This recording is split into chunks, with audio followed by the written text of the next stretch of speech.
Hello students, क्या हाल चाल है बेटा। उम्मीद है बहुत बढ़िया होंगे सभी और काम बढ़िया से ही कर रहे होंगे, ठीक है ना।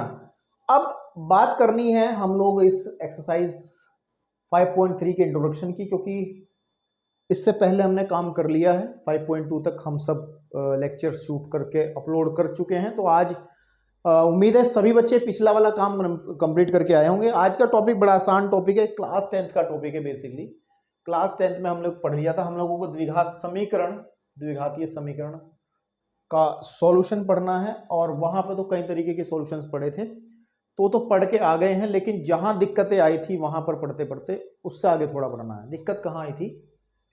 दिक्कत यहां आई थी कि अगर मेरे पास में, सुने मेरी बात, कि अगर मेरे पास में कोई द्विघात समीकरण है, ठीक है ना, ax² plus bx plus c is equal to 0, ये द्विघात समीकरण इंट्रोडक्शन कर रहे हैं 5.3 का। द्विघात समीकरण है और जहां पर आपके पास में एक कभी भी 0 के बराबर नहीं हो सकता, क्योंकि 0 बराबर होगा तो फिर ये x² की जो टर्म हो खत्म हो जाएगी, तो फिर ये द्विघात ही नहीं बचेगी। तो ये कोई द्विघात समीकरण से हल करने के बहुत सारी विधियां सीखी हैं, लेकिन जो सबसे पावरफुल है, जो सबसे दमदार विधि है जिससे सारे सवाल सॉल्व होते हैं, वो विधि है सूत्र द्वारा, ठीक है ना। सूत्र द्वारा हम लोग कैसे करते थे? सूत्र द्वारा, ठीक है ना, ठीक है नहीं। x जब निकालते थे तो आता था -b and plus minus under root of d/2a, है ना। जहां पर d जो होता था, जहां पर हम पहले d निकालते थे और d निकालते थे वो होता था b² माइनस का 4ac, ठीक है। अब जब d की वैल्यू 0 से बड़ी आती थी तो क्या होता था? तो मूल जो है वास्तविक, ठीक है, तथा डिस्टिंक्ट भिन्न भिन्न आते थे, भिन्न भिन्न होते हैं। d का मान 0 के बराबर आ जाए तो हम लोग करते थे तो मूल वास्तविक, ठीक है बेटा, तथा समान होते थे। इन दोनों में कोई दिक्कत नहीं, काम हम करके आए हैं। समान होते थे, नहीं होते हैं, ट्रिग्नोमेट्री मर तोड़ाई गई, सॉरी, द्विघात समीकरण। तो मेरे भाई ये दो कंडीशन थी, जब हमें मूल वास्तविक मिलते थे तो हम आसानी से उनको निकाल लेते थे क्लास 10th में। अब मेन प्रॉब्लम यहां आती है कि d का मान अगर 0 से छोटा आ जाए, मतलब क्या है? ऋणात्मक, नेगेटिव। 0 से छोटा का मतलब माइनस में आ जाए, तो मूल जो होंगे, तो मूल फिर हमारे काल्पनिक, है ना, काल्पनिक शब्द इस्तेमाल करते हैं। कुछ लोग इसके लिए अधिकल्पित शब्द इस्तेमाल करते हैं, अधिकल्पित शब्द इस्तेमाल करते हैं। अंग्रेजी में इसको इमेजिनरी कह देंगे, इमेजिनरी, ठीक है नहीं, आपके पास में होते हैं इमेजिनरी, तथा भिन्न भिन्न होते हैं, भिन्न भिन्न होते हैं। तो इन दो केसेस के अंदर तो हमने क्लास 10th में काम कर लिया था कि हम आसानी से इक्वेशन को सॉल्व करके निकाल लेते थे।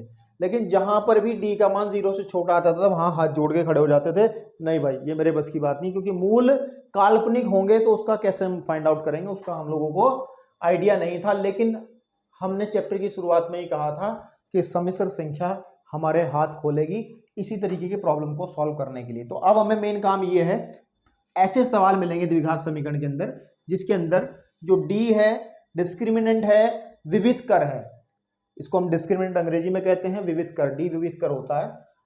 अगर नेगेटिव आ जाए, ठीक है ना, तो क्या करना है? तो कुछ नहीं करना, सवाल सॉल्व करके दिखाते हैं फिर बताते हैं आपको।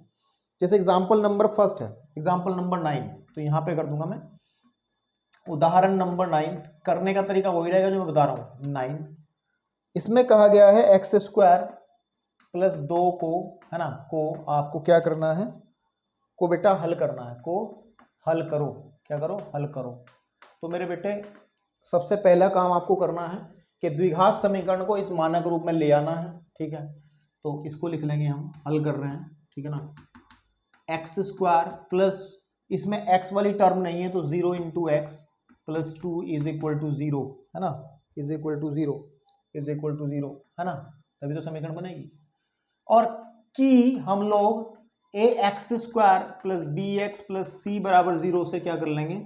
से हम लोग इसकी तुलना कर लेंगे। क्या कर लेंगे? तुलना, ठीक है ना। तुलना करने पर, ठीक है ना, तुलना करने पर हम a b c के मान निकाल लेंगे। तो a का मान आ जाएगा ए इज वॉट 1 आ जाएगा, चेक कर लो, एंड बी क्या आ जाएगा 0 आ जाएगा, और सी क्या आ जाएगा, सी आपके पास में माइनस का सी जो होगा 2 आ जाएगा, केवल 2 आ जाएगा। ठीक है, फिर हम धराचार्य फॉर्मूला भी इसको कहते हैं, इस फॉर्मूले के पास जाएंगे। इससे पहले हम लोग क्या निकालेंगे, डी निकालेंगे। क्या निकालेंगे, डी। तो डी जब निकालेंगे डी होगा बी स्क्वायर माइनस के 4ac and D is equal to B square का मतलब 0 का square minus 4 into 1 into 2, that is D की वैल्यू हो जाएगी -8। और देखो प्रॉब्लम क्रिएट होगी, डी का मान माइनस में आ गया। तो क्या करेंगे, सीधा क्वेश्चन उठाएंगे, हल करेंगे। तब x is equal to minus B and plus minus under root of D upon 2a, ये फॉर्मूला हम लगा लेंगे। ठीक है, फॉर्मूला हम लगा लेंगे। ठीक है, आपके पास में तो माइनस बी मतलब कितना है, बी 0 है, और प्लस माइनस रूट डी मतलब माइनस का 8 अपॉन 2 इंटू 1। तो कहने के बाद एक्स इज इक्वल हो जाएगा plus minus under root minus का 8, इस -8 को लिखेंगे -1 इंटू अंडर रूट 8, बता चुका मैं पहले ही। और यहाँ आ जाएगा आपके पास में बटे 2, एक्स इज इक्वल हो जाएगा प्लस माइनस, इसको क्या कह देंगे आई, क्योंकि आई की वैल्यू क्या होती है, अंडर रूट -1, है ना। तो आंसर अब आई में आएंगे, आई। और इसको लिख लेंगे हम लोग, इसको लिख लेंगे हम लोग 8 को, 2 दूनी 4 दूनी 8, तो उसमें से 2 बाहर आ जाएगा, तो आ जाएगा 2 अंडर रूट 2 बटे 2, इस 2 से 2 कट जाएगा। तो एक्स की जो वैल्यू आएगी वो आएगी प्लस माइनस आई अंडर रूट 2, है ना, आई अंडर रूट 2। तो उसके दो मूल होंगे, एक तो होगा x is equal to plus का आई अंडर रूट 2, है ना, और एक होगा x is equal to minus का आई अंडर रूट 2। तो ऐसे आप किसी भी द्विघात समीकरण को सॉल्व कर सकते हैं। ठीक है ना। वैसे से सॉल्व करने का एक शॉर्टकट तरीका और हो सकता था, लेकिन मैंने पूरा डीपली बताया ताकि आपको अदर क्वेश्चंस में भी हेल्प मिल जाए। और वो होती है कि x square plus 2 is equal to 0 अगर करेंगे तो x square is equal to हो जाएगा, इसको उधर ले जाएंगे -2 and x is equal to आ जाएगा plus minus under root of -2, x is equal to plus minus, इसको लिख लेंगे -1 गुणा under root 2 and x is equal to आ जाएगा प्लस माइनस को कह लेंगे आई अंडर रूट 2। चेक कर लो वही आया नहीं आया। ठीक है, तो जो बेहतर लगता हो उस हिसाब से आप काम कर लेंगे। ठीक है, तो चलिए अब एक एग्जांपल और है, इसमें एग्जांपल नंबर 10, मैं इसको रफ कर रहा हूँ और रफ उधर से ही कर लूँ क्योंकि इधर वाली काम की जरूरत है मुझे। तो 10 एग्जांपल नंबर 10, एग्जांपल नंबर 10 के अंदर क्या है, क्या करना है। ठीक है भाई, बहुत गर्मी है यार आज, नहीं काम तो करना ही भाई, मेहनत करनी है। आप लोग कर रहे हैं या नहीं कर रहे हैं उसका मुझे पता नहीं, क्योंकि आप लोग तो कभी कमेंट भी नहीं करते। तो आ जाएगा एक्स स्क्वायर प्लस का x plus 1 is equal to 0, है ना। को हल करो, ये को हल करो, ये तो कहा आपने हल करो, तो कर देंगे, इसमें कौन सी बड़ी बात आ गई भाई।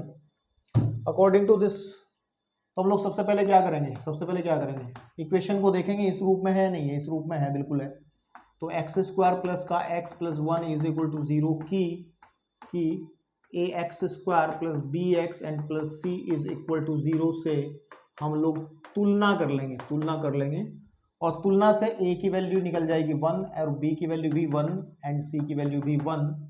ठीक है, तो फिर सॉल्व करने के लिए सबसे पहले या तो आप डायरेक्ट लगा लो फॉर्मूला, आप डायरेक्ट ये फॉर्मूला लगा सकते हो, मतलब इस फॉर्मूले को डायरेक्ट ऐसे लिख सकते हैं ना, minus B plus minus under root of B square minus के 4ac अपॉन 2a।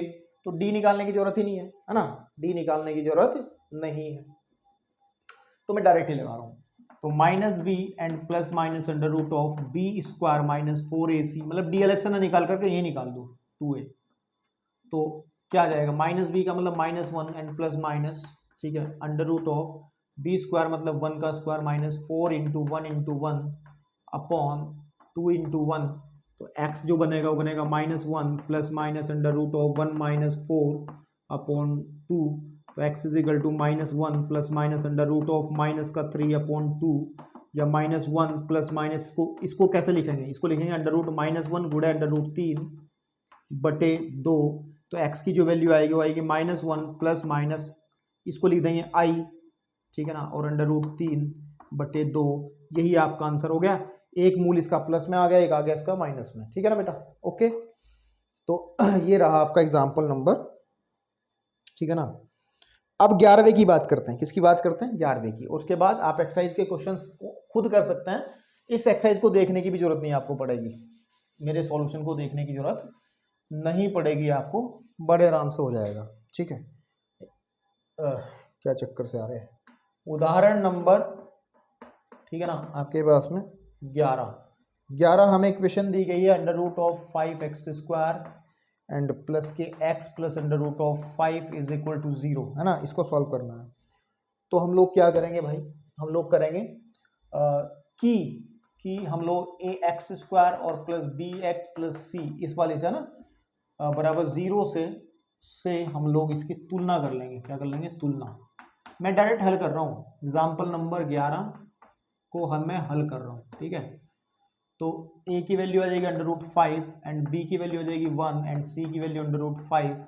तो सॉल्यूशन क्या होगा, x is equal to minus B plus minus under root of B square, मतलब 1 का स्क्वायर माइनस 4a, है ना, और c, है ना, ठीक है, बटे 2 इंटू अंडर रूट 5। ठीक है, 2 इंटू अंडर रूट 5।